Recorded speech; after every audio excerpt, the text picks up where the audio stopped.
This might be the day God opens the When he spoke it, it came into existence, and from day one up until this present day, 2011, it's still doing exactly what he purposed and designed for it to do. Now, the text says to us in verse 11 that God said, let the earth bring forth grass and herb and yielding seed, and the fruit tree yielding fruit after his kind, whose seed is found in itself. Now this is a very, very important point in the text that we have to embrace and that we have to grasp, because it's going to be the very thing that's going to allow us, when the enemy is fighting us and trying to deter us from the purpose that God has put in us, this word right here will be something that we can lock into and see the hand of God and gain strength from it. So he called it and he created it and he put in it the seed of itself. What does that mean to you and me? It means this, that everything that you need to become who God has already designed you to be, God has already put it in you. It's already in you.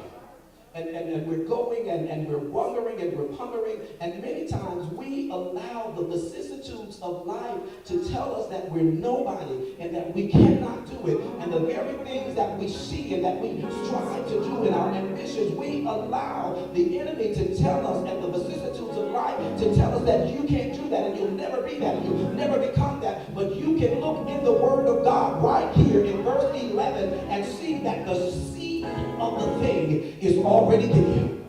Touch somebody and say, it's already in you. And so what does that mean to us? That simply means that your future is not technically ahead of you, but your future is right now living on the inside of you. You just got to walk that thing out so that you can get to it. You just got to walk that thing out so that you can understand it and that God can give you the full revelation, but it's already in you. The enemy would not want you to believe that because of circumstances, but it's right here in the Word of God. God has already put it in you. He strategically created you. He strategically designed you. I can remember a time, my personality is very, very laid back. And I can remember a time when I was insecure about my personality, thinking, God, I wish I could just be a little more aggressive like so-and-so. And I wish I could do this. But God began to show me, Charles, I strategically created you the way that I wanted to create you, because there's a need in the earth realm for what I put in you. And if you just walk in what I've already put in you, you'll see that you don't need to be like nobody else, because when you walk like I called you to walk, everything that I called you to do will begin to unfold and manifest in your life. You got to know who you are. That was our first principle. You got to know whose you are. And so our principle that we're looking at today from this text is called the seed principle of potential.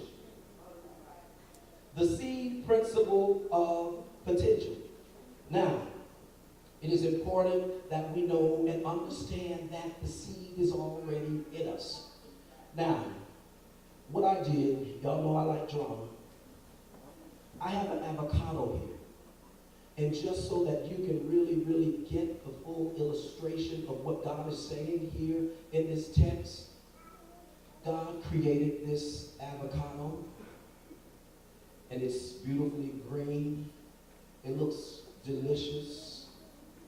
But there is something greater than the avocado on the inside. If you take this and you look at it, all you see is an avocado. And you think that this is all that I'm holding. This is all that I have. And that this is all that I will ever be able to get from this. Ever been in a situation where you felt like that? You looked at yourself in the mirror and you said, oh, girl, you look good, man. You look good, but this is all you will ever become. This is all you will ever be. But I've come to tell you today that there is a seed living down on the inside of you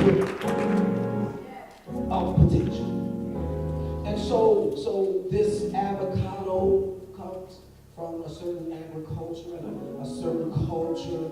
And in order for this avocado to grow and develop, it has to be in that culture.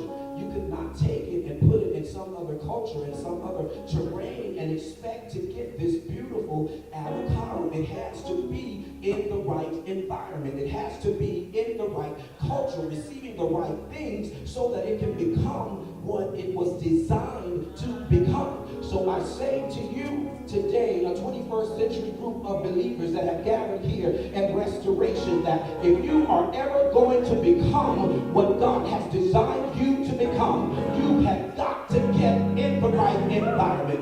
You must be in the right culture. There might be some friends that you have to turn your back and walk away from and say, you're killing my potential, so I can't stay here with you. And it may be a little difficult. But if you want to become what God has designed you to become, then you got to be in the right culture. And when you're in the right culture, you can be cultivated and you can be nurtured. You can receive the refreshing that you need to receive in order to become. Which leads me to our subject on this Lord's Day. Our subject on this Lord's Day, I'm borrowing it from William Shakespeare, and it goes a little something like this: to be or not to be? That is the question. To be or not to be? That is the question. And it's totally up to you. Because God has already done everything that He needs to do. Many things that you are praying about, guess what? God has already done it. Now, let me go back to this system. God put a system in place in order for this avocado to come forth. God has put a system in place for you to be everything that you need to be.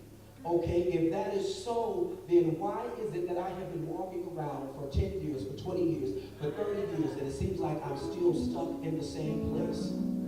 Could it be that you have stepped outside of the ramifications of an environment that would be conducive for God to bring out of you the things that are in you? Look at your neighbor and say, could it be? Many times we allow people in our inner circle that feed poison to us. They whisper things in our ear that, oh no, I don't think you can do that. You could never do that. I don't see the potential in you to be that. But can I tell you that you're looking at this avocado and you cannot see, you don't know if there's really a seed in it or not, do you?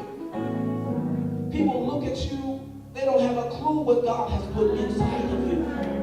And why did God conceal it on the inside of the avocado? Well, I'll tell you why. God sealed it on the inside of the avocado so that it could be protected. God placed purpose down inside of your belly, and He put it on the inside of you so that it could be protected. Now it's up to you whether it's protected. And so if we slice the avocado and we open it up, we see that in the avocado there's seed. Yes. There's potential. And what is this potential that's on the inside of the avocado? What I'm holding in my hand is not just one avocado. What I'm holding in my hand is not just one simple little blessing. What I'm holding in my hand is an entire avocado tree. What I'm holding in my hand is an avocado forest and field with potential. And so I gave you the illustration so that you could see that God has placed on the inside of you not just one little seed that you would become, but that you would multiply and replenish and have dominion